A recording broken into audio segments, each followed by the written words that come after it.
Welcome back to Midcap Radar. Well, as promised, Abhishek Kapoor, Group CEO at Puravankara, joins us now. Good afternoon, Abhishek. Thank you so much for joining us. First up, we'd like to go ahead and address this particular press release that you've given to the exchanges, where you've gone ahead and taken over a significant land bank, and this is at Kanakpura Road in Karnataka. Give us a sense, number one, how much you've paid for this particular land parcel, what is the GDV of the parcel, and what is the estimated top line, and also timelines to go along with this particular news. Vivek, thank you for having me on the show, and very good afternoon to all of you. So this is a project which we have acquired at Kanakpura Road. This is over 3.5 acre land with a potential GDV of over 700 crores and a sellable area of over 5.5 lakh square foot. We are very excited with this acquisition because this is very close to the metro station, very prime location, and the project has that's been planned has come out beautifully, and it will be one of the most luxurious projects in that market. We're expecting that we should be able to take this project to market within next 6 to 9 months time frame.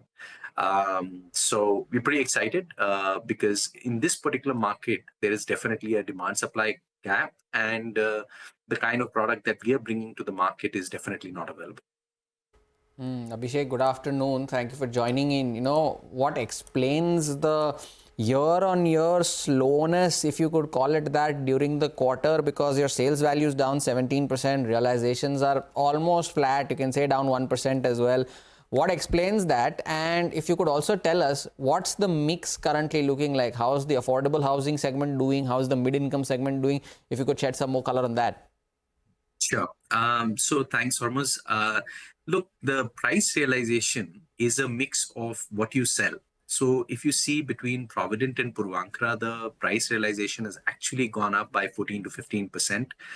If you look at it in detail, what has happened is we have sold a lot more in Purva land, wherein we launched a project at a much lower realization of about 3,300 rupees a square foot in Chennai.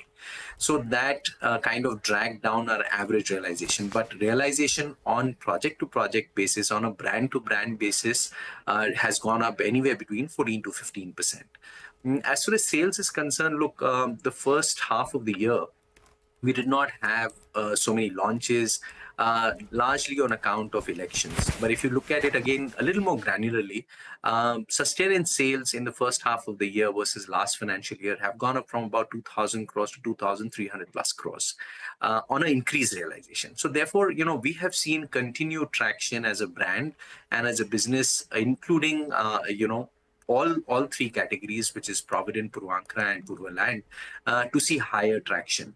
Of course, there are new launches which are planned in the third, fourth, and the upcoming quarters. And I think that the current demand-supply gap will enable us to catch up with some of the lost time, largely on account of elections. Abhishek, another question. A lot of players have indicated to us, especially as far as the southern market is concerned in Karnataka, that there were a lot of worries and a lot of delays in terms of getting approvals for project launches, for going ahead with sales. Give us a sense of the on-ground trend over there.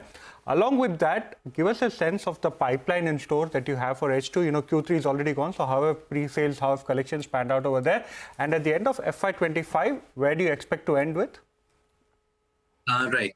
So, look, as far as approval is concerned, as I mentioned, largely on account of elections, there was a little bit of a gap because administration was busy with the elections. And also, if you realize the quantum of absorption that happened the last year increased the quantum of supply that had to be brought in this year. And what has happened is that large number of files also got bunched up with the government, and the capacity to process hasn't improved significantly. So on an overall basis, that's really the kind of lag that we are seeing in terms of plan sanctions. But I think in Q4 and Q1 of the next financial year, the industry will see much better, in terms of launches.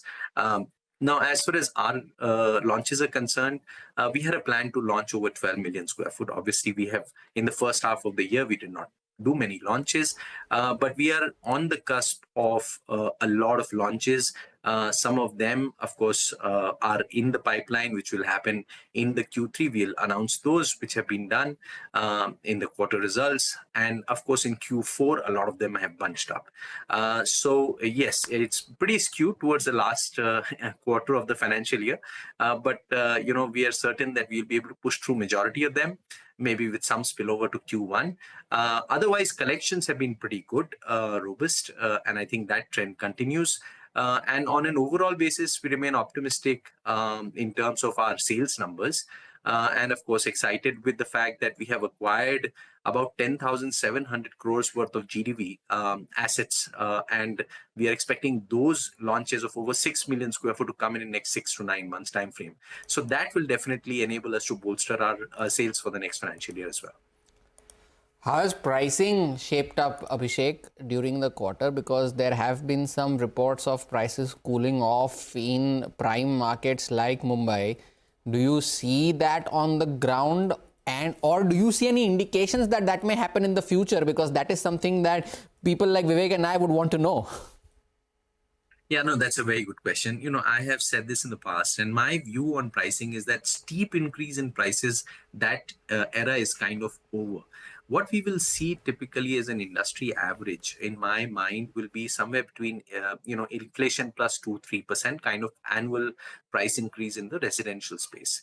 Now, as far as, of course, demand supply gap is different, and some of the micro markets and some of the cities may see different price trends because of the demand supply situation. So so as far as, for example, certain projects are concerned, you will always see from launch to completion that appreciation happening because, as the project gets built up, the prices go up. But that's on project to project. If you look at average, I think the industry average will remain in a steady state of growth, which will be about inflation plus 2 or 3% across the market. All right, Abhishek, thank you so much for sparing time and joining us today. Wish you good luck for the rest of the year as well. That was the management there of Puravankara after the recent land that they acquired and on the road ahead as well. But time